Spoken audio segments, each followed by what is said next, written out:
Ngayong araw mga guys, ito na nga po pala yung day 2 ng paglalakbay namin dito sa may Batangas. Pero wala na kami, dun sa may Punta Puego, lumipat na kami ng beach at dito madaming tao. Mukhang madami tayong makasisipat kilatis dito. Kaso lang madami ng bibidyo, kaya dapat maingat tayo sa pagsipat kilatis. Kaya sabi ko dyan, ayako na nga dito, baka mabidyohan pa ako na sumisipat. Kaya mag-iihaw na lang ako ng spam. Sabay meron din tayo nilaga. Ayan o, napakabisa. Luto yan ni Chumerbs. Lahat ng luto ni Chumerbs, napakabisa lahat. Kaya nagliligalig muna dito ang mga player nitong Binangonan Lake Hounds para mamaya gutom na silang lahat. Panigurado, taob na naman ng rice cooker. Kaya kung wala kayong ginagawa, ay samahan nyo muna kami dito sa aming trip. Let's go! So, ayun po hindi ko na nga nabidyohan yung mga kaganapang kagabi dahil ba sarap ng tulog namin dito ni my idol Didik. Dalawa lang kami dito sa kwarto, buti nakapagdala ako ng baby oil. Kaya pagkagising ko dyan na madaling araw, tumambay muna ako dito sa may dagat dahil maganda yung view dito. Ayan para kang nasa California. Kaso lang maaga pa pala masyado, wala pang mga nakatupis dito, wala pa tayong masisipat kilatis na quality. Kaya bumalik muna ako dyan sa may pinag-i-stayan namin na bahay dahil nagugutom na ako. At habang tumitingin ako dito ng mga food trip ko, grabe ba mamahal pala ng mga pagkain dito. Siguro pogi yung head chef dito at pagtingin ko nga dito, grabe yung head chef pala dito ang nag-iisang Chumerbs. Kaya pala mahal ng mga order ng ulam dahil pogi yung may-ari ng restaurant na yun. Kaya tumambay na lang ako dito sa may gilid dahil masyadong mahal yung mga pagkain, hindi natin afford. Mamaya na lang ako EFT pag uwi ng Binangonan para meron trentalog. At grabe naman tong campus crush ng barangay Kaitome, talagang banlupit niya mag-ihaw. Ayun, bambilis. Si Kuya Benedict naman, kada may maiihaw, kinukurutan. At bigla na nga lumabas dyan si Coach J Motovlog galing sa pagkakatulog. Medyo masakit pa daw yung ngipin niya kaya wala siya sa align. Medyo bad trip si Coach J Motovlog dahil di niya ma-enjoy. Paano kakakain ng bulalo niyan na merong madaming sili na gawa ni Chumerbs kung sumasakit yung ngipin mo? Banda kami pa naman nating sinaing pero okay lang, sa akin na yung kalahati dyan. Kaya binaliktad ko na nga din tong mga yempo dahil bagal nga ng mga nag-iihaw ng mga styler na player. At syempre meron din tayong spam. Grabe yung spam dito, iniihaw na, hindi na piniprito. Ganyang kalupit si Coach J Motovlog. Kaya tinignan ko muna dyan si Kuya Chem kung maganda ba yung pagkakagupit niya sa ating mga yempo para mamaya EFT na tayo. At syempre hindi mawawala dyan ang itlog na maalat na maraming kamatis. Ayan talagang po Chem. Pero mamaya na kami kakain, sabay-sabay magpapagutom muna kami lahat dito sa may tapat ng beach habang sumisipat kilatis. Talagang magaling yung dalawang assistant coach ng Binangonan, silang dalawa lang yung naka-shades. Kaya lilipat tayo ng anggulo, titignan natin kung sumisipat kilatis ba yung mga player na yan. Pero paglipat ko dito ng pwesto, kalmado lang lahat ng mga player ng Binangonan, parang tinatamad pa sila sumipat kilatis. Masyado pa daw maaga at marami din tao dito, baka mahuli sila,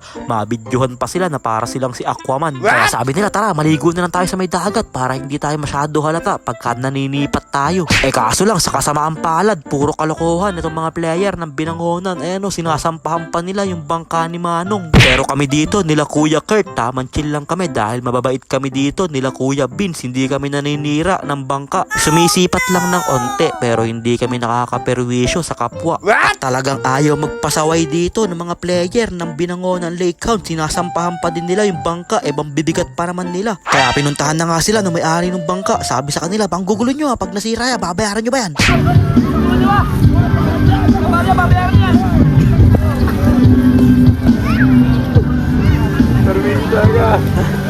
Tangina nyo! Kaya wala na nga ako iba nagawa dyan kundi kumamot na lang sa ulo ko kahit hindi makati. Sabi ko kay tatay, tay, hindi namin kasama po yung mga yan. Pasensya na po kayo, baka makadayo lang yan dito sa may Batangas. Kaya mga banliligalig, tingnan nyo, umahon na din sila dito. Pagkatapos silang sawayin ay mantitrip naman sila ng kakampi nila. At si Vince Layson nga, yung nakursunadahan nila dito, iahagis daw nila sa may dagat pero nasa buhangin pa lang, nabagsak agad. Maliligalig pala talaga sa personal itong mga player ng Binangonan Lake Hounds. Dapat sa susunod, wag nang isama dito yan sa Batangas, sa Daraitan na lang mag-swimming yung mga yan. Kaya nakakuha naman ng trip dyan yung tatlo kong idol, si Andre, si Didik, saka si Finals MVP, Sean Antaso. Bigla sila nagbangka dito, mukhang pupunta sila sa gitna ng dagat ng Batangas. Galingan nyo pagsasagwan mga idol dahil baka hindi na kayo makabalik dito. At eto na nga yung pangalawang grupo na susubok magsagwan, si Kuya Don Amo, saka si Troy Sita, saka si Bayaw Bas. Mukhang hahabulin pa nila dyan yung bangka nila Finals MVP. Pero hindi pa sila nakakalayo, parang ninenervyos ka kaagad si Sita. May naka-life vest ka na nga eh. Kinakabahan ka pa din malunod. At ito na nga yung pangatlong grupo na susubok. Kaso lang, nasa Bukana pa lang sila dito. Tumaob agad yung sinasakyan nilang speedboat. Kaya sabi ko sa kanila, tara na, kumain na tayo. Itigil nyo na yung kalokohan nyo na yan. Baka maging rebulto pa kayo dito sa Batangas.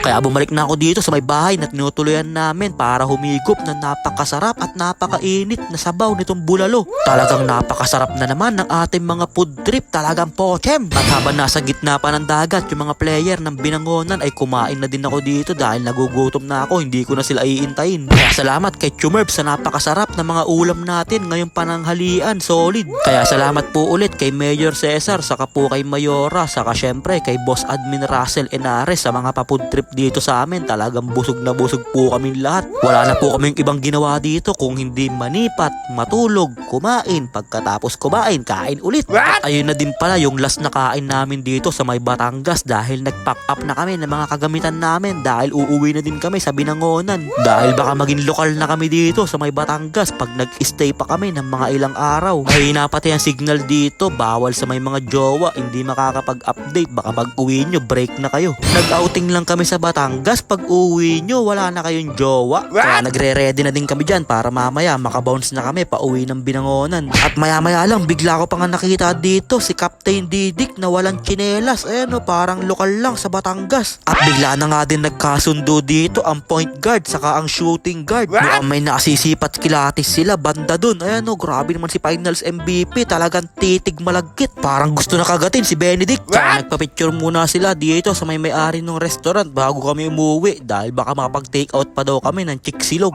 Kaya pagkatapos nilang kumilos lahat dyan ay okay na lahat. Pwede na kaming bumounce kaya sasakay na kami sa aming mga van para makauwi na din kami sa Binangonan. At hanggang dito na lang din yung day 2 ng paglalakbay namin dito sa may Batangas. Kaya shout out sa lahat ng nakasama natin sa outing na to. Napaka-solid nyo kasama. At para dun naman sa mga hindi nakasama, bawi na lang kayo next year pag nag-champion ulit ang Binangonan Lake Hounds. Kaya tamang chill lang dito yung mga kasamahan natin sa may sasakyan habang binabaybay namin ang pauwi ng Binangonan. Tamang sound trip lang kami dito kahit walang tugtog. At dahil pauwi na nga kami, dito na nga din kami dumaan sa may Cabyang Tunnel para maangas yung dadaanan namin. Kaya maraming salamat po ulit sa lahat ng sumusuporta sa Binangonan Lake Hounds. I-share nyo na din itong video na to para maangas. Kaya yun lang mga guys, maraming salamat nga po pala sa walang sawang pagsuporta at sa palaging pananood. I-follow nyo na si Ninin Vlogs para sa mga susunod pang vlogs. Mag-ingat po kayo palagi. Bye bye! Yo!